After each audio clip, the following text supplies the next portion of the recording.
palavra que eu vou pregar hoje, eu estou me sentindo como se fosse uma solenidade. Esta pregação que eu vou pregar hoje para vocês fala do tema que eu mais amo disparado nas Escrituras. Desde que eu me converti, eu prego sobre isso. E vou pregar sobre isso até o último dia da minha vida. Porque eu vou falar do Senhor Jesus, do poder que há no seu sangue. E nós vivemos hoje um mundo que está sendo destruído pelas drogas, pelas guerras, pelo ódio, pelo abandono, pelos abusos, pela corrupção. Um mundo que não tem mais esperança. Mas eu quero começar esta palavra dizendo que há um poder que é maior do que todo o poder das trevas juntos, que é o poder do sangue do Cordeiro. E hoje eu vou profetizar esse poder na tua vida.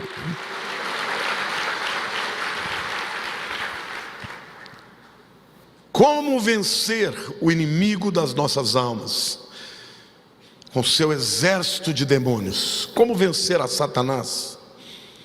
Lá em Apocalipse capítulo 12, versos 10 e 11, dizem o seguinte: então ouvi grande voz do céu proclamando: agora veio a salvação, o poder, o reino do nosso Deus e a autoridade do seu Cristo, pois foi expulso o acusador de nossos irmãos, o mesmo que os acusa de dia e de noite diante do nosso Deus. Eles, pois, o venceram por causa do sangue do Cordeiro e por causa da palavra do testemunho que deram, e mesmo em face da morte não amaram a própria vida. Queridos, as armas que vencem Satanás hoje e vencerão até os últimos dias dele aqui na terra é o poder do sangue. Diga: o poder do sangue do Cordeiro e a palavra do testemunho. As verdades que você vai aprender hoje têm origem no poder que há no sangue de Jesus, mas que só são aplicáveis à nossa vida quando nós testemunhamos a respeito de nós mesmos e a respeito de todos que estão ao nosso redor. Amém? Hoje você vai aprender sobre esse poder, o poder do sangue de Jesus. E onde ele foi derramado, irmãos? Onde o sangue de Jesus foi derramado, irmãos? Na cruz, amém? Mas foi só na cruz? Não. Hoje eu quero mostrar para vocês que o poder do sangue que nos liberta dos pecados, das enfermidades, das maldições, dos poderes das trevas, foram derramados em 7 lugares. E em cada um desses lugares há uma revelação que você vai receber, crer, se apropriar e profetizar e proclamar. E a palavra de Deus diz que o inimigo vai ser vencido pelo poder do sangue e pela palavra do testemunho. Diga assim: pelo poder do sangue de Jesus e pela palavra do testemunho. Amém? O tema da mensagem vocês já estão vendo: 7 lugares em que Jesus derramou o seu sangue. O primeiro lugar onde ele derramou o seu sangue foi lá no Jardim das Oliveiras, ou no chamado Getsêmani.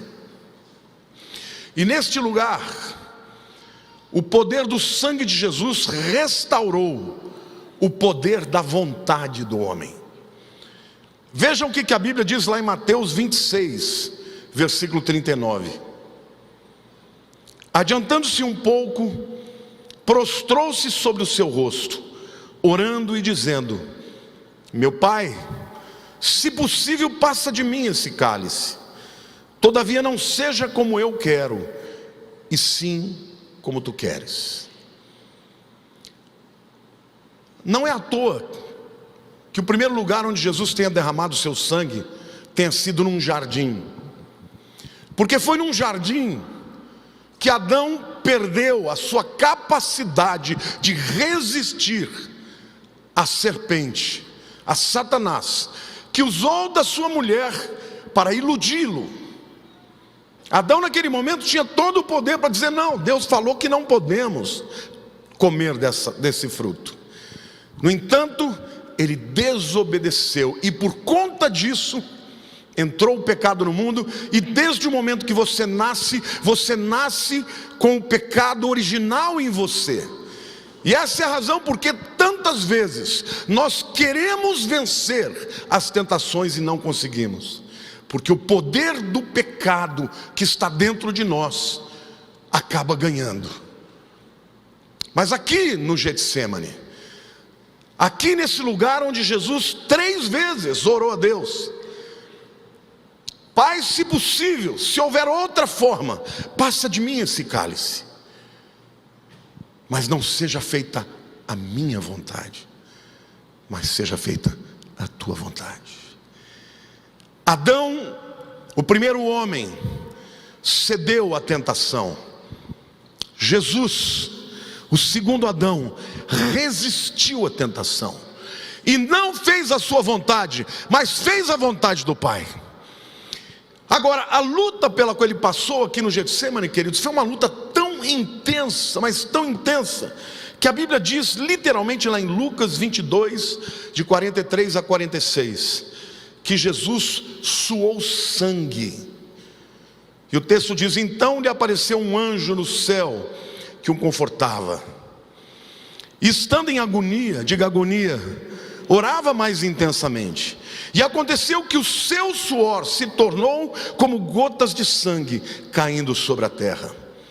Levantando-se da oração, foi ter com os discípulos e os achou dormindo de tristeza. E disse-lhes: porque estáis dormindo? Levantai-vos e orai para que não entreis em tentação. Queridos, o que aconteceu na vida de Jesus é resultado de um estresse extremo.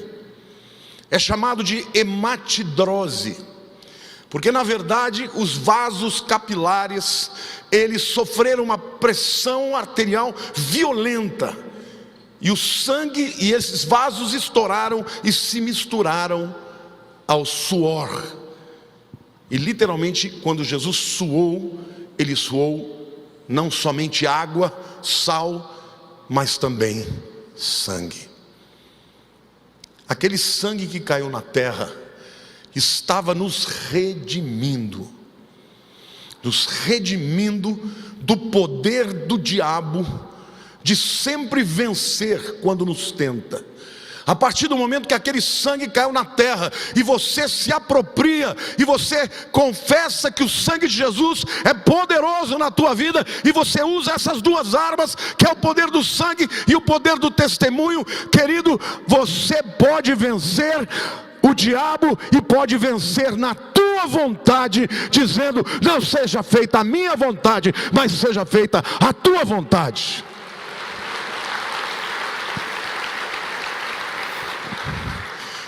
E é por isso que a palavra de Deus diz: sujeitai-vos, pois, a Deus, e resisti ao diabo, e ele fugirá de vós. Por que nós podemos vencê-lo? Porque Jesus derramou o seu sangue lá no Getsêmani. Amém? Gênesis 3:17 diz assim: e a Adão disse: visto que atendeste à voz da tua mulher e comeste da árvore que eu te ordenara não comesses, maldita é a terra por tua causa, em fadigas obterás dela o sustento durante os dias da tua vida. Porque o homem não conseguiu ter a vontade forte para dizer não à tentação de Satanás. Entrou a maldição no mundo, e o pecado no mundo entrou. E a partir daí, nascemos em pecado. E é por isso que a inclinação do ser humano é para o mal. Desde pequeno você vê uma criança, ela tem mais facilidade para dizer não do que sim. Ela tem mais facilidade para resistir à autoridade do Pai do que se submeter. Nós fomos infectados com o pecado.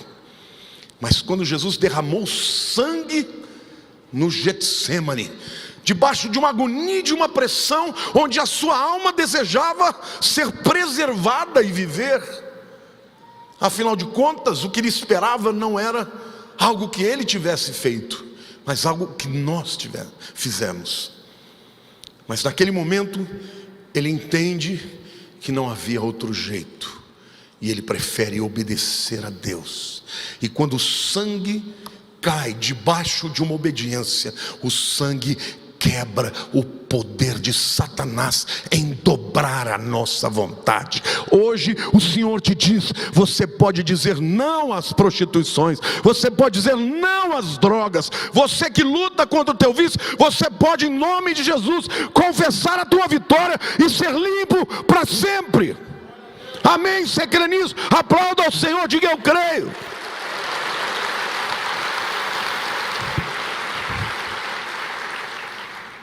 Mas ali ele foi amarrado e levado até a Fortaleza Antônia.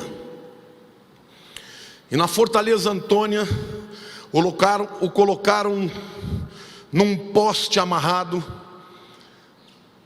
e o chicotearam por 39 vezes nas suas costas. Na ponta dos chicotes haviam bolotas de ferro e de osso, que literalmente, quando chegavam nas suas costas, entravam literalmente, e dizem que até os seus ossos apareceram, e aí puxava-se aquele chicote que vinha comendo a carne das suas costas. Lá em Isaías 53, versículo 5 diz assim: mas ele foi traspassado pelas nossas transgressões e moído pelas nossas iniquidades. Diga assim: traspassado pelas nossas transgressões e moído pelas nossas iniquidades. Repita comigo: o castigo que nos traz a paz estava sobre ele, e pelas suas pisaduras fomos sarados. Glória a Deus, irmãos.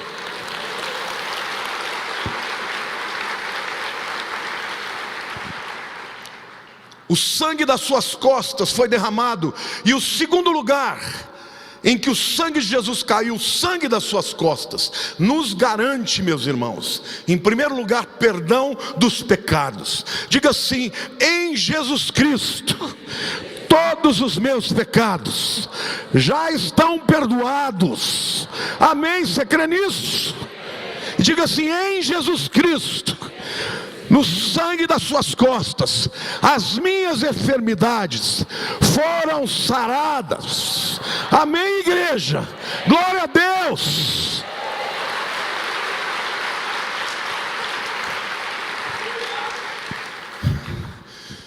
Mas muitas pessoas não se apropriam, e muitas vezes nós não nos apropriamos da cura das enfermidades. Por quê? Porque para que elas de fato sejam curadas, tem que haver o poder do sangue de Jesus e a palavra do teu testemunho.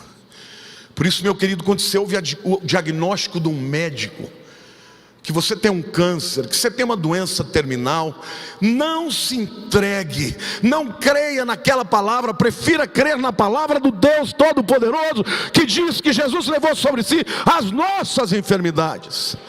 Profetize, declare, testemunhe: Jesus levou sobre ele as minhas enfermidades, até que o Senhor possa aplicar aquele sangue na tua vida e você ter cura. Amém, igreja?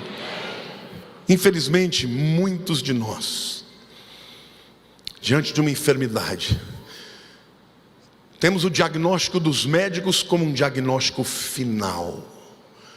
Felizes aqueles que creem e que confessam e que declaram, porque vão experimentar o poder do perdão e da cura. Amém? Então o texto deixa claro, e lá em Tiago capítulo 1, 6 a 8 diz assim: peça porém com fé, em nada duvidando, pois o que duvida é semelhante à onda do mar, impelida e agitada pelo vento. Não suponha esse homem que alcançará do Senhor alguma coisa.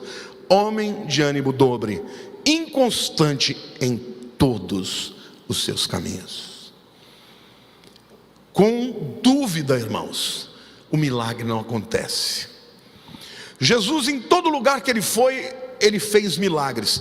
Teve um lugar que a Bíblia diz que ele não pôde fazer nenhum milagre, que foi Nazaré, a cidade onde ele foi criado.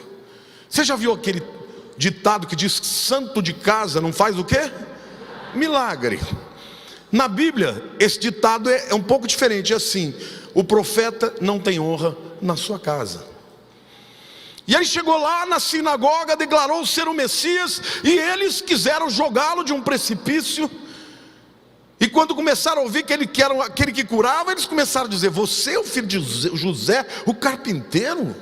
Você é o Messias? E não creram nele. E a Bíblia diz: não pôde fazer ali nenhum milagre, senão poucas curas, e admirou-se da incredulidade deles. A fé abre as janelas dos céus para o milagre, a incredulidade fecha as portas. Portanto, para que esta promessa de que o sangue das costas de Jesus traria um perdão e cura de enfermidades, para ser apropriada, tem que ser crida, tem que ser declarada, tem que ser testemunhada. Amém? Glória a Deus. Mas existem alguns teólogos que dizem que essas curas eram para aquele tempo de Jesus, que não são mais válidas para hoje, porque afinal de contas já existe a medicina.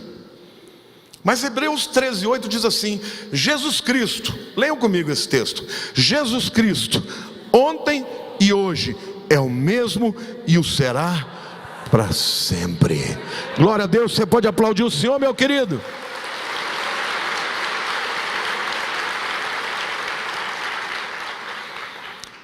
Pedro, capítulo 1, versos 18 e 19, diz o seguinte: sabendo que não foi mediante coisas corruptíveis como prata ou ouro. Essa palavra corruptível no grego é coisas decadentes, que vão perdendo o vigor, perdendo a validade, perdendo a força. Sabendo que não foi mediante coisas corruptíveis como prata ou ouro, que fostes resgatados, diga redimidos, do vosso fútil procedimento que vossos pais vos legaram, mas pelo precioso sangue, como de cordeiro sem defeito e sem mácula, o sangue de Cristo. Diga assim: eu fui resgatado, não por prata nem ouro, mas pelo precioso sangue do Cordeiro Jesus. Isso significa, queridos, que o sangue de Jesus está vivo até hoje. Sangue morto, irmãos, atrai moscas, atrai cães para lamberem. O sangue vivo de Jesus continua valendo hoje. Ele continua lá na presença do Pai, nos santos dos santos, sendo eficiente para perdoar os nossos pecados e também para curar as nossas enfermidades. Amém, irmãos? Glória a Deus, aplauda o Senhor.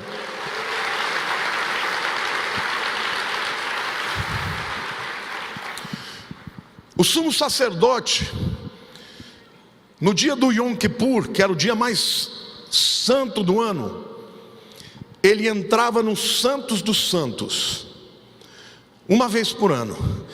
E haviam dois bodes. Um era o chamado bode expiatório, que era levado para o deserto e jogado de um precipício.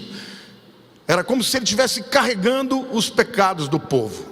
Mas o outro era sacrificado e o seu sangue era levado para dentro dos santos dos santos e era aspergido 7 vezes, diga 7 vezes, na tampa da arca chamada propiciatório.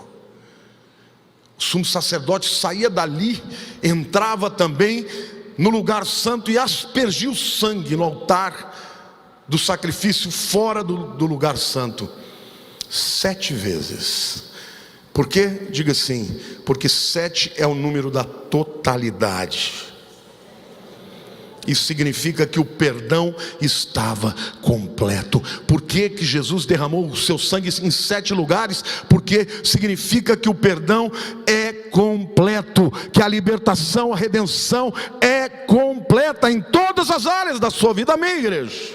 Então, Jesus Cristo é o mesmo ontem, hoje e sempre. O poder do seu sangue vale para você hoje, se você crer e se você profetizar, testemunhar. Às vezes a cura não vai vir numa primeira vez, nem na segunda, nem na 10ª, nem na 100ª, mas não desista até que Deus complete a obra. Amém ou não? É mais fácil você dizer: não, não é para hoje. Eu tenho dito para Deus: Senhor, perdoa minha pequena fé. Muitas vezes eu não tenho crido como o Senhor quer que eu creia, mas eu jamais vou dizer que aquilo que Deus prometeu não tem valor hoje. Eu prefiro chegar na presença de Deus como aqueles que pediram a Jesus: Senhor, ajuda-me na minha pequena fé. E o Senhor ajudou.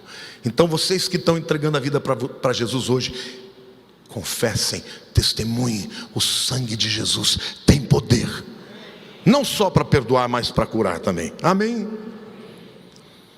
O terceiro lugar em que Jesus derramou o seu sangue foi quando as autoridades fizeram uma coroa de espinhos e literalmente cravaram sobre a sua cabeça. E os espinhos perfuraram a carne de Jesus. Agora, o que significa espinho nas Escrituras? Vamos abrir lá Gênesis capítulo 3, de versos 17 a 19. Isso aqui é a conversa de Deus com Adão logo após a queda. E Adão disse: visto que atendeste à voz da tua mulher e comeste da árvore que eu te ordenara não comesses, maldita é a terra por tua causa. Diga: maldição. Em fadiga obterás dela o sustento durante os dias da tua vida. Ela produzirá também cardos e abrolhos. Esses 2 nomes aqui são 2 tipos de espinheiros. Então diga assim: ela produzirá espinhos. E tu comerás a erva do campo, no suor do teu rosto comerás o teu pão, até que tornes a terra, pois dela foste formado, porque tu és pó, e ao pó tornarás. Antes do pecado, Adão lançava semente e os frutos eram maravilhosos, abundantes, frutos belos, não tinha praga, irmãos. Não precisava de inseticida. Mas depois que veio o pecado e a maldição, a Bíblia diz claramente que no lugar onde deveria nascer frutos, e nasceriam os frutos, nasceriam também os espinhos. Portanto, espinhos representam a maldição da miséria e da pobreza. E essa é a razão porque nós temos no mundo tantas nações miseráveis. E quando você faz uma análise sociológica das nações que prosperaram, irmãos, são todas elas nações cristãs, nações que entenderam Jesus como Senhor e Salvador da sua vida. Então não é à toa, no lugar onde Jesus entra, a maldição recua. No lugar onde ele não existe, o poder de Satanás cresce. A maldição que estava sobre o homem era: para trabalhar vai ter que suar. Não é que o trabalho é a maldição, tá? Porque tem muita gente que fala: não vou trabalhar porque trabalho é maldição. Não é o trabalho que é maldição. A maldição vem sobre o trabalho. Você vai ter que ralar, vai ter que suar. E do produto do teu trabalho não virão coisas boas somente, virão coisas boas e ruins. Vai ser difícil. Mas quando Jesus tem o sinal da maldição, o símbolo da maldição cravado na sua testa, ele que é o cabeça de todos, aquele sangue que cai na terra significa que a maldição da miséria está sendo quebrada na vida de um indivíduo, de uma família, de uma cidade e de uma nação, porque o Senhor tem para a tua vida prosperidade, irmão. Amém? Você pode aplaudir o Senhor?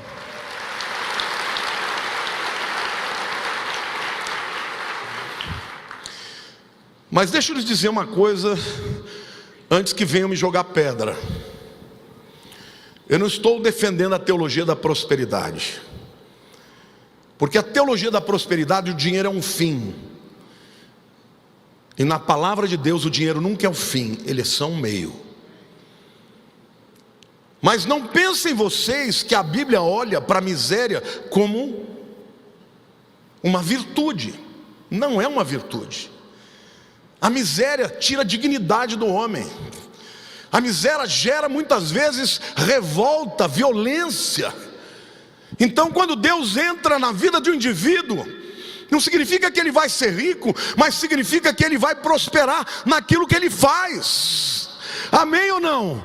Significa que ele vai ter mais vida abundante. Jesus diz: o ladrão vem para roubar, matar e destruir. Eu vim para que tenham vida e a tenham em abundância. Eu vou mostrar para vocês nas escrituras, e vocês tirem conclusão por vocês mesmos, porque tem muita gente aí que prefere se escusar da responsabilidade. A igreja tem responsabilidade para com os miseráveis, porque Deus nos chamou para arrancá-los da miséria. Amém, igreja? Agora não é simplesmente usar, sabe, de ação social, nós fazemos isso também, mas nós temos que levá-los à educação, nós temos que introjetar neles o sentimento de dignidade, de que eles podem crescer. Amém, irmãos? E Deus pode mudar a história de um indivíduo que está lá na rua, entregue às drogas, à prostituição, e quando ele entrega a vida para Jesus, ele começa a receber fé, ensinamento, e ele começa a trabalhar, e o favor de Deus na vida dele vai levá-lo à prosperidade. Mateus 27, 29 nos mostra: puseram-lhe na cabeça e na mão direita um caniço, tecendo uma coroa de espinhos, puseram-lhe na cabeça e na mão direita um caniço, e ajoelhando-se diante dele, o escarneciam, dizendo: salve, rei dos judeus. 2 Coríntios 8, 9 diz assim, isso aqui é Novo Testamento, tá? Pois conheceis a graça do nosso Senhor Jesus Cristo, que sendo rico se fez pobre por amor de vós, para que pela sua pobreza vos tornasseis ricos. Ele tomou a maldição da miséria para si, para que nós possamos melhorar de vida. Amém ou não? Ah, pastor, mas isso está falando de riqueza espiritual. Então vamos continuar. Vocês conhecem o texto de Malaquias, capítulo 3, que fala sobre os dízimos e as ofertas. Trazei todos os dízimos à casa do tesouro, para que haja mantimento na minha casa. Isso é espiritual ou é físico, irmãos? E provai-me nisto, diz o Senhor dos Exércitos, se eu não vos abrir as janelas dos céus e não derramar sobre vós bênção sem medida.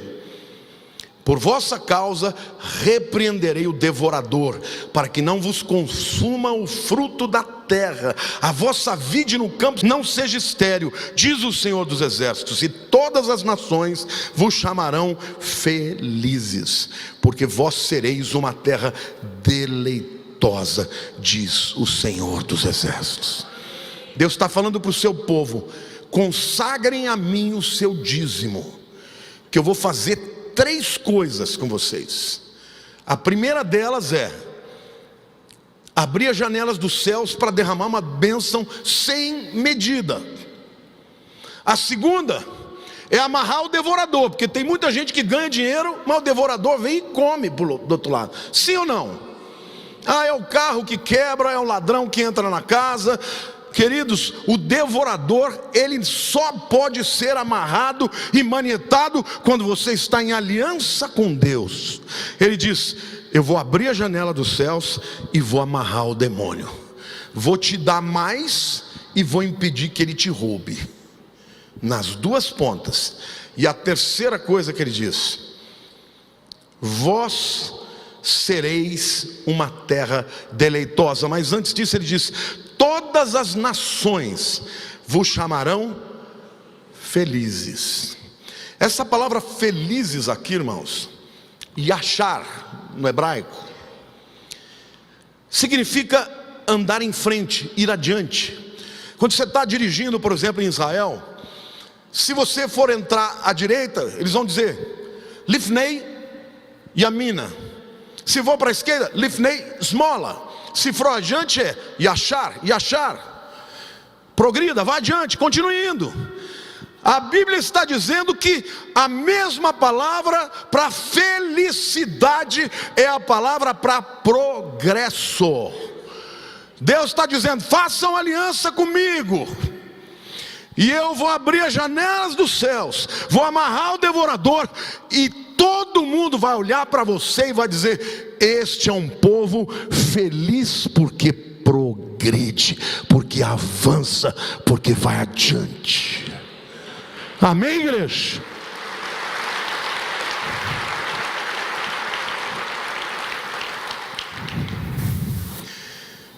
Agora, vejam o que a palavra de Deus diz nesta questão particular. Eu entendo que existe muito exagero, que existem lobos devoradores, esse tipo de gente que vem assim: dê o dinheiro aqui para a igreja que você vai ficar rico. É mentira. Não é assim que a coisa funciona. Mas olha o que a Bíblia está dizendo. É o Deus que está dizendo. Salmo 35, 27. Você vai ler comigo, irmãos. Salmo 35, versículo 27. Vamos ler juntos?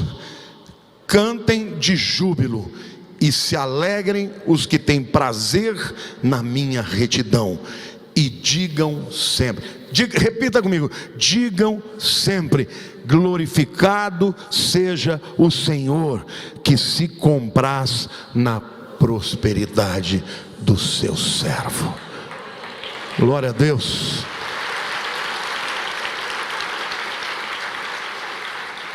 Isso aqui é o salmista dizendo: pode cantar de júbilo e fale sempre. Então você que tem um negócio, não começa a falar mal do seu negócio. Não quer dizer esse negócio vai quebrar. Não começa a dizer não vai dar certo, esse país não presta, não dá certo, tudo que esse país faz não dá direito. Querido, você não precisa da economia do país, porque a aliança de Deus e o favor de Deus independe do presidente, do sistema de governo ou de qualquer outro sistema.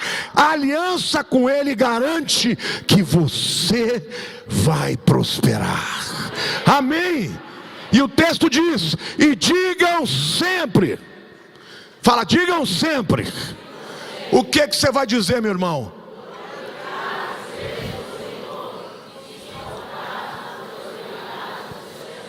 Vale para você ou não? Você tem aliança com Deus ou não? Querido, se você tem aliança com Deus, você começa um negocinho e ele vai crescer, e ele vai prosperar. Eu não sei até quando Deus vai te levar, porque para uns ele dá 5, para outros dá 2, para outros dá 1. Cada um recebe de Deus segundo o propósito. Mas todos os que recebem de Deus e têm aliança com Deus vão lutar, vão ter que trabalhar, não vai cair do céu, mas o favor de Deus vai te acompanhar. Simplesmente porque quando Jesus derramou sangue da sua cabeça, com o símbolo da maldição financeira, Ele nos redimiu disso também. O quarto lugar onde Jesus derramou sangue foi o sangue das suas mãos. E o sangue das mãos de Jesus quebraram a maldição daquilo que fazemos ou tocamos. Você já conheceu alguém que onde põe a mão as coisas vão para frente? Quantos já conheceram? Isso existe, irmãos, a ponto de ter gente que fala que é o rei Midas. Esse cara é o Midas, onde ele põe a mão vira ouro. Eu quero dizer que essa bênção é sua também. Basta que você creia, que você aplique o sangue do Cordeiro e que você profetize. Então você, que é um trabalhador, que está fazendo tudo direito, que é fiel a Deus, diga: Senhor, esse negócio não é só meu, é teu, Senhor. Então prospera a obra das minhas mãos. Eu não estou sendo vagabundo, eu não estou ficando dormindo em casa, eu estou indo à luta. Então abre as portas, dirige a minha vida, e Deus tem alegria em te abençoar, amém, irmãos? Qualquer coisa que você fizer. Em Gênesis capítulo 39, versículo 3, fala de um homem extraordinário chamado José, filho de Jacó, o filho do coração, o filho preferido. Seus irmãos o odiaram, o traíram, o venderam. E ele chega no Egito como escravo. E ele vai ser um escravo na casa de Potifar, o general do Egito. E a Bíblia diz que ele foi tão excelente que olha o que a Bíblia diz que Potifar percebeu na vida de José. Gênesis 39, 3. Vendo Potifar que quem, irmãos? Que o Senhor era com ele, e que tudo que ele fazia, o Senhor prosperava em suas mãos. Então é isso que eu estou te dizendo. Se você anda com o Senhor, e se o Senhor está com você, tudo que você fizer vai prosperar. Aí você vai dizer: então acabaram os problemas de José? De jeito nenhum. A mulher de Potifar se inclinou para ele, quis sair com ele, ele não quis. Ela o acusou e ele foi para a cadeia. E lá na cadeia aconteceu o que, irmãos? Ele começou a prosperar dentro da cadeia. E mesmo dentro da cadeia, ele era diferente dos outros, a ponto do carcereiro-chefe botar ele de chefe. Olha para a pessoa do teu lado e diga: se Deus é com você, até no calabouço você vai ser diferente. As obras das tuas mãos vão prosperar. Amém, irmãos? Glória a Deus.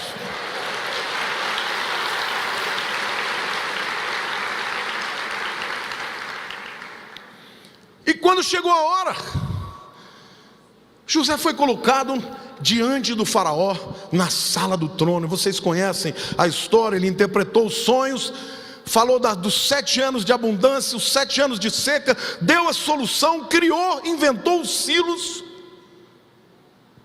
e foi colocado como vizir do Egito, o governador, literalmente o homem que mandava, porque o faraó era considerado o Horus vivo, o Deus encarnado, então ele não se metia em nada.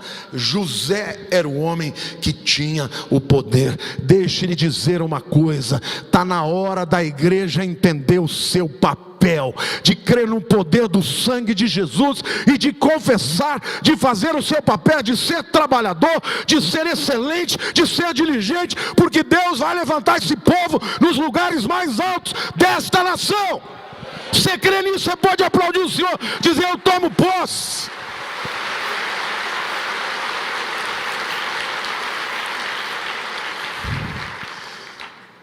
Meu irmão, observa o povo judeu. 0,3% da população mundial, irmãos.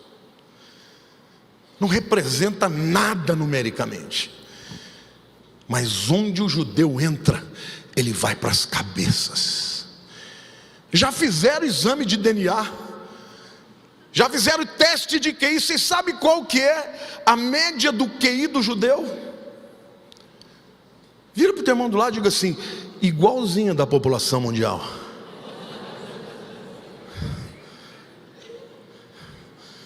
Mas o que acontece então? A bênção, o favor, a promessa. Vê o povo judeu, eles se acham, eles falam, nós somos o povo escolhido. E eles são. Aí os crentes ficam, esse país é uma droga. Ai, eu não faço nada direito. Abra a tua boca para dizer: as mãos de Jesus derramaram sangue para que as minhas mãos sejam prósperas, sejam diligentes. Onde eu puser a minha mão, vai prosperar. Você crê nisso, querido? Você pode aplaudir o Senhor? É o mesmo Deus. O quinto lugar onde Jesus derramou sangue foi os pés. Seus pés foram traspassados. E os pés de Jesus traspassados e aquele sangue derramado nos devolvem o domínio sobre os lugares onde pisamos. Antes de eu entrar aqui e fazer uma digressão, essa igreja, em todos os lugares que ela chegou, ela mudou o bairro. Saiba disso. Quando nós chegamos nesse lugar aqui na Vila Leopoldina, esse bairro era um bairro lotado de homens drogados, de moradores de rua. As caixarias do Ceasa eram um nojo e um lixo. E nós temos visão espiritual. A apóstola Lília falou: nós vamos marchar nesse lugar aqui e tomar esta terra para Jesus. Outro detalhe também, era o bairro menos evangélico de São Paulo. Literalmente nós entramos em todos os lugares, inclusive nas igrejas católicas, e deixávamos Bíblia lá, para que a palavra de Deus pudesse frutificar. E hoje você vê padres pregando que parecem pastores. Sim ou não? Irmãos, a palavra de Deus prevalece, ela vai além das estruturas humanas. E Deus mudou esse bairro. Hoje esse bairro aqui é um dos bairros que tem maior valor no metro quadrado de São Paulo, porque a Igreja Batista Palavra Viva botou o seu pé nesse lugar e conquistou para Jesus. Amém, igreja?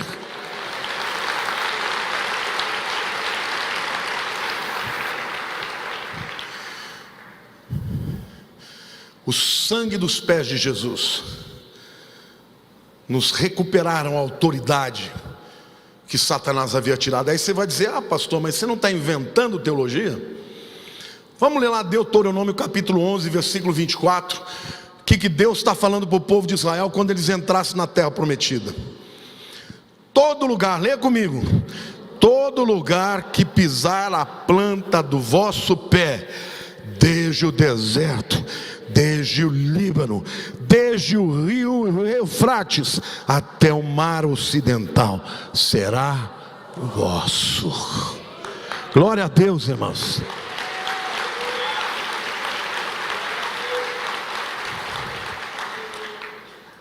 Tem que pisar o pé.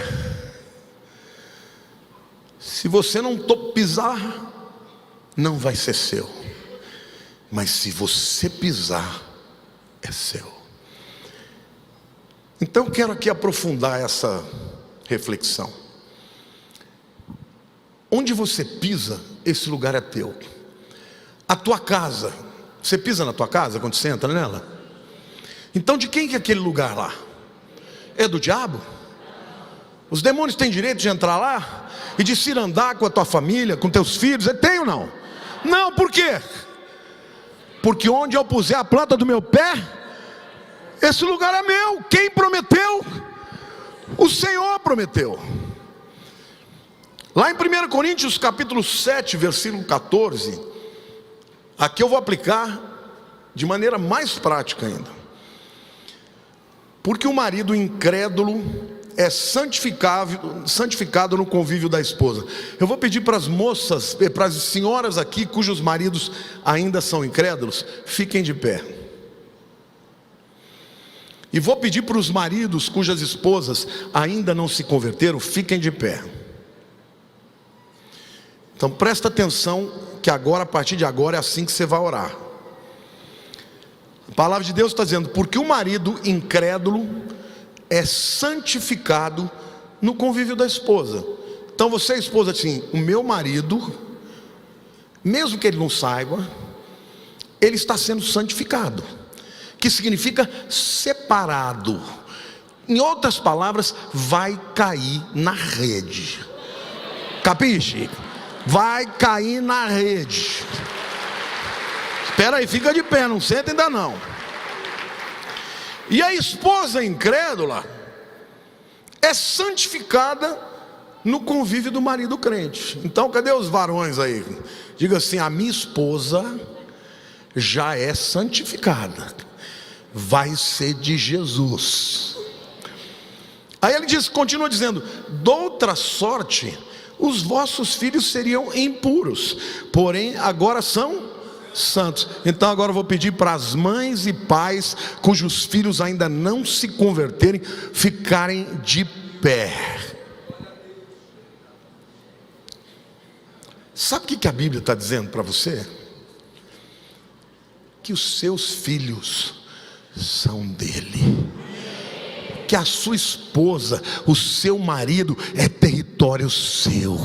Na hora que você faz uma aliança com Jesus e você pisa dentro daquele lar, você deita naquela cama, já começa a repreender os demônios, porque eles não têm mais autoridade sobre a propriedade que é de Deus. Porque a palavra santificar significa consagrar para Deus. Então eu quero declarar para você que está na internet também: ore e profetize a salvação do teu cônjuge, dos seus filhos, porque há uma promessa de Deus. Santificado para Deus. Você pode aplaudir o Senhor? Glória a Deus. Pode sentar, meu irmão.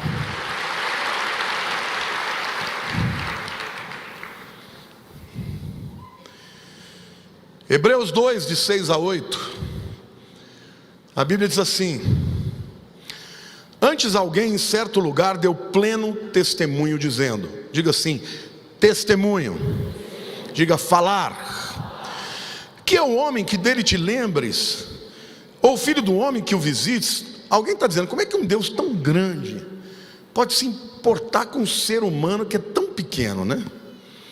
Ou filho do homem para que o visites, fizeste-o por um pouco menor que os anjos, de glória e de honra o coroaste. Diga assim: glória e honra o coroaste, e o constituíste sobre as obras das tuas mãos. E aí diz: todas as coisas sujeitaste debaixo dos seus pés. Todas as coisas sujeitaste debaixo dos seus pés. Ora, desde que lhe sujeitou todas as coisas, nada deixou fora do seu domínio. Agora, porém, ainda não vemos todas as coisas a ele sujeitas. O que a Bíblia está dizendo? A Escritura já está no teu nome, mas você ainda não tomou posse. Como é que você toma posse, meu irmão? Diga: pelo poder do sangue de Jesus e pela palavra do testemunho. Então quando for orar pelos teus filhos, abençoa. Diga: os meus filhos são do Senhor, meus filhos vão ser convertidos, meus netos serão tremendos, serão prósperos, homens e mulheres de bem, pessoas que vão se destacar na sociedade. Por quê? Porque onde eu piso o meu pé, este lugar é redimido para a glória de Deus. Amém, igreja? Glória a Deus.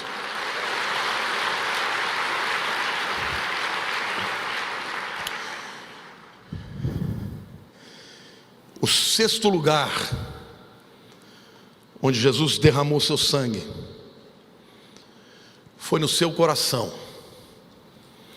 João 19, 31 a 34 diz assim: então os judeus, para que no sábado não ficassem os corpos na cruz, visto como era a preparação, pois era grande o dia daquele sábado. No hebraico é Shabbat Gadol, significa que é um sábado durante um dia da semana, porque quando uma festa iniciava era um Shabbat, e se não fosse um dia de sábado eles chamavam um Shabbat Gadol, um sábado grande, era um feriado. Então ele diz: para que no sábado não ficassem os corpos na cruz, visto como era a preparação, pois era grande o dia daquele sábado, Shabbat Gadol, rogaram a Pilatos que se lhe quebrassem as pernas e fossem tirados.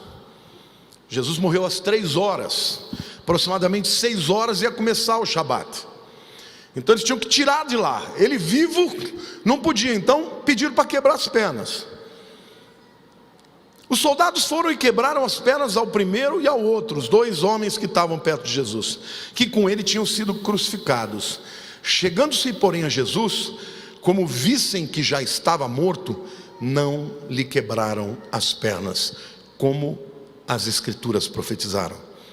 Mas um dos soldados lhe abriu o lado com uma lança, e logo saiu sangue e água. Literalmente furou o pericárdio, e saiu água além de sangue. Agora, o que significa o sangue do coração de Jesus? Sabe, queridos, eu acredito que é a redenção para todas as dores interiores. Desde que Jesus chegou em Jerusalém, o seu coração foi ferido.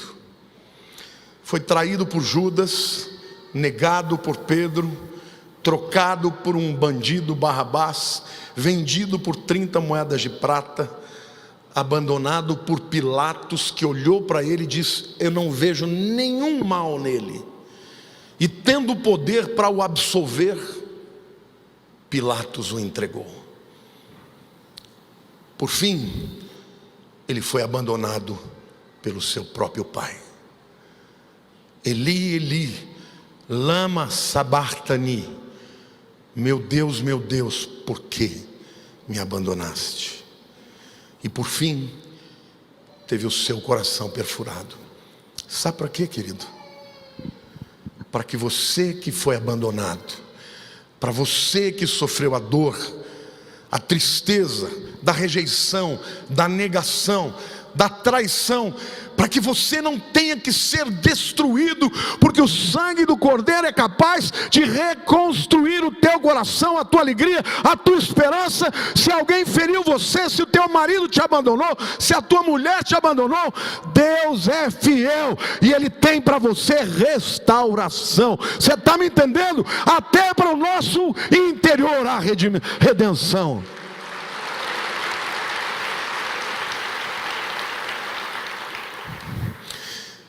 A prova disso está lá em Isaías 61, versículo 1, que diz: o Espírito do Senhor, Deus, está sobre mim, porque o Senhor me ungiu para pregar boas novas aos quebrantados, enviou-me a curar os quebrantados de coração, a proclamar libertação aos cativos e a pôr em liberdade os algemados.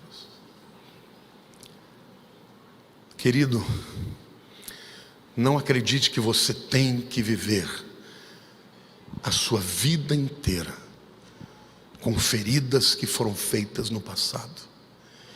Existem pessoas que têm mágoas de 20, 30 anos atrás. Pessoas que acabam até desenvolvendo doenças chamadas psicossomáticas, porque a tristeza gera estresse. A adrenalina é uma substância que, quando é usada a longo prazo, ela vai afligindo o corpo. A alma abatida, a alma quebrada, ela começa a fazer com que o seu próprio corpo seja afetado. A Organização Mundial da Saúde diz que mais de 80% de todas as enfermidades são de origem da mente, psicossomáticas da alma. Querido, eu quero te dizer que a palavra evangelho é boa notícia. Eu tenho uma boa notícia para você: Jesus foi quebrantado no seu coração para quebrar toda a maldição, toda a tristeza, toda a dor, toda a depressão que está na tua vida. Ele veio para curar os quebrantados de coração. Aleluia.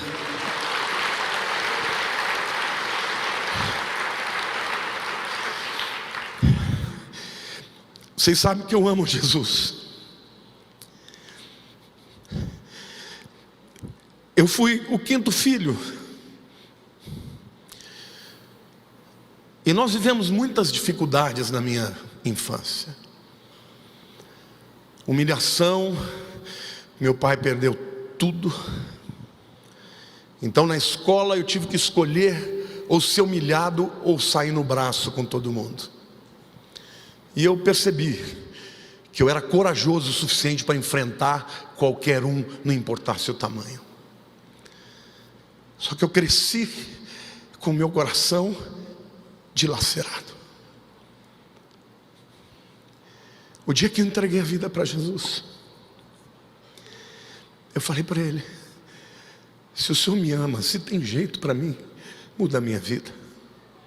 Com 19 anos, eu já era um jovem, velho, amargo, com ódio da vida.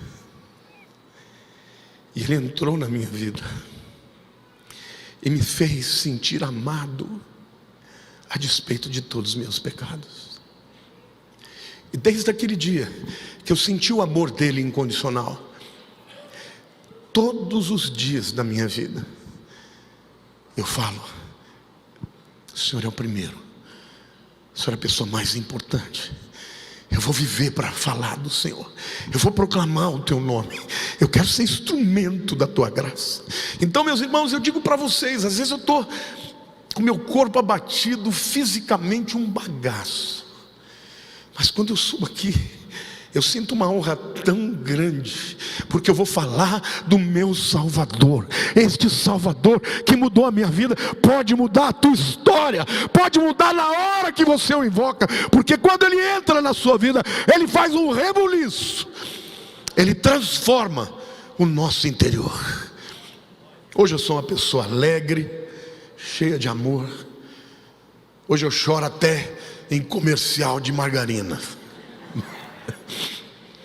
O Ramon conta que um dia ele chegou em casa, a gente estava, eu, a Lília e a Érica, os 3 assistindo a novela, não sei que novela era, e todo mundo se debulhando de choro. Acho que era Jesus. Aí ele falou: aconteceu alguma coisa? Não, é só a presença de Deus mesmo. Sabe, meu querido, Jesus morreu por você, Ele te ama. A palavra de Deus diz que Ele deixa 99 ovelhas para buscar uma. Então, ainda que o diabo tenha dito que você não tem valor, ainda que Satanás tenha dito que você não tem importância para Deus, o Senhor está te dizendo que você é muito importante para Ele. Ele quer restaurar o teu coração, a tua alma, o teu espírito. Amém, igreja? Glória a Deus.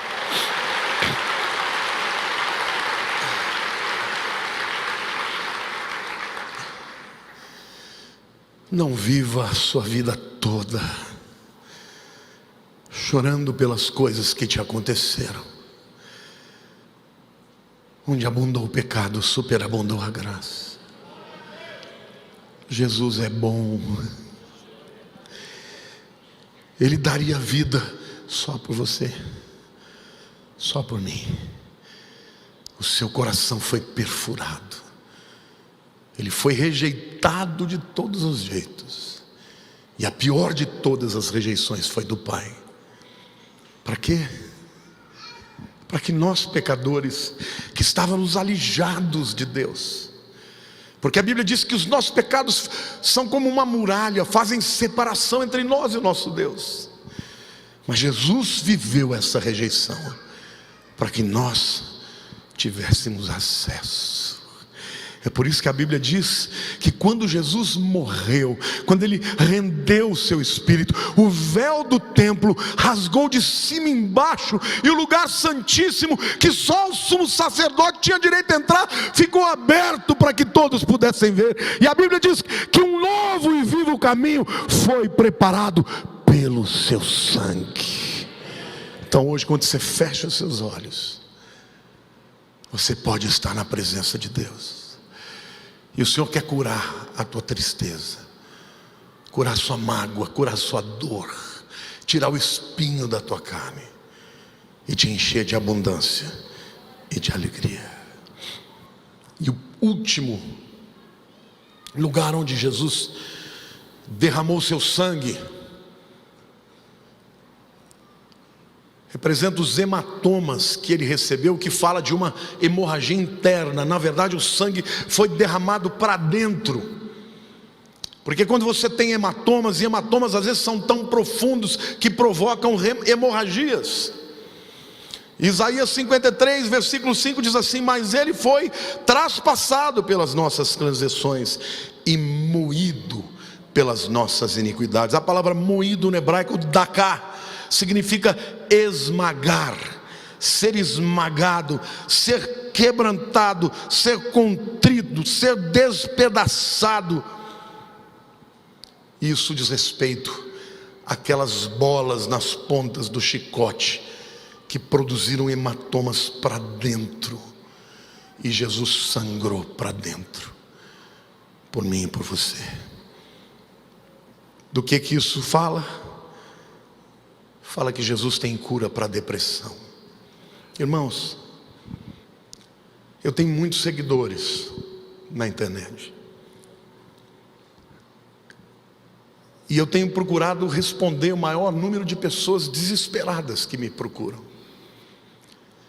E ultimamente, o número de pessoas jovens que têm pensamentos de suicídio, que têm pensamentos de blasfêmia contra Deus, e depois ficam pensando que blasfemaram contra o Espírito Santo.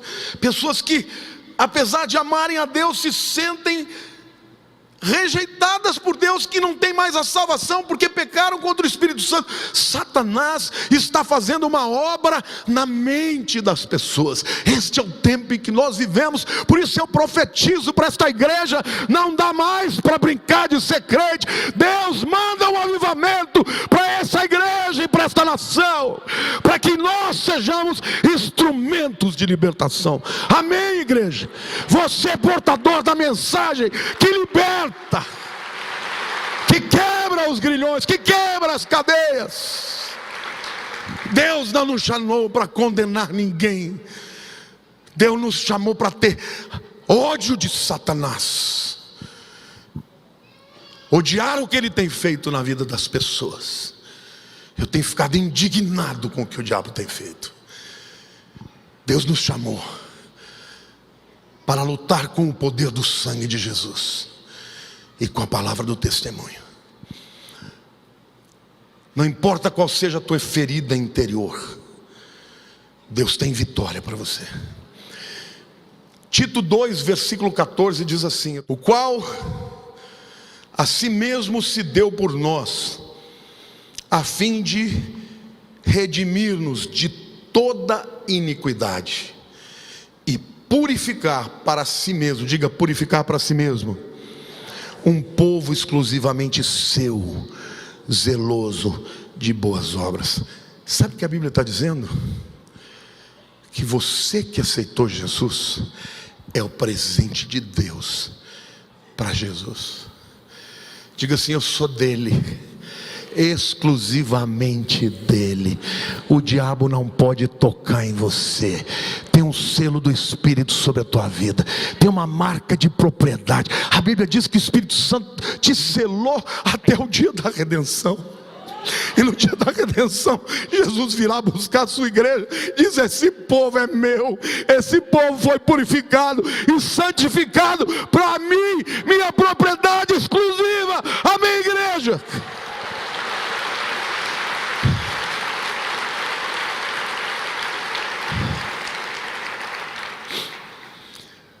Diga assim: Satanás, você não pode tocar em mim. Eu sou de Jesus. Diga: eu sou de Jesus. Fica de pé, igreja. Nós vamos orar agora e vamos nos apropriar. Em nome de Jesus. Se você tem alguma área da tua vida que precisa ser entregue, hoje é o dia que as cadeias vão quebrar. Eu quero que você feche os seus olhos agora. E você vai orar comigo agora a oração da confissão. A oração da confissão, porque a palavra diz que é pelo sangue de Jesus. Há 2000 anos atrás Ele derramou o seu sangue. Mas aquele que confessa com a sua boca Jesus Cristo como Senhor e Salvador da sua vida é salvo.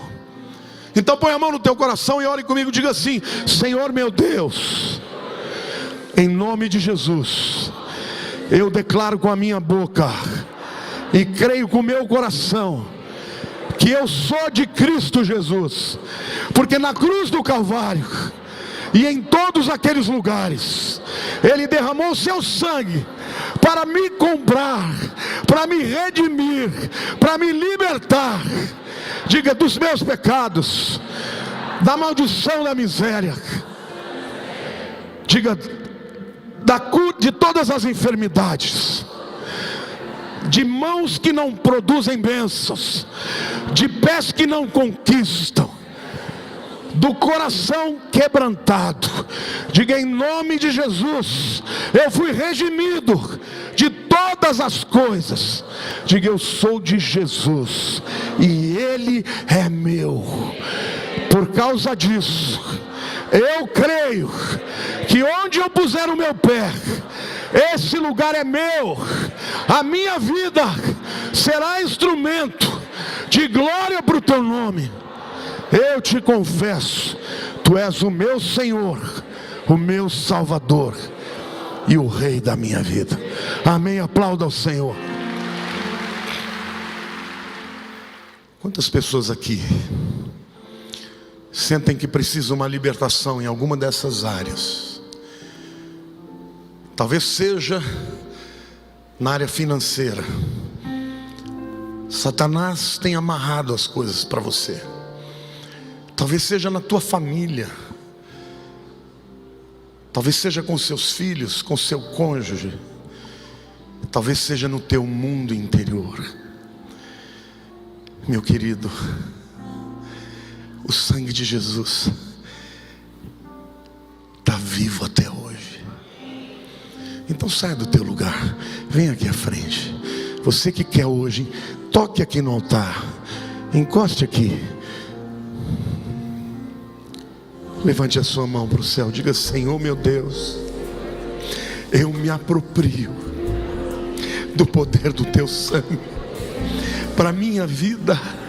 A minha oração, Senhor, agora perante todos estes homens, perante os teus anjos e perante os demônios, eu creio no teu poder e eu testemunho que o teu sangue me dará vitória contra o inimigo das nossas almas.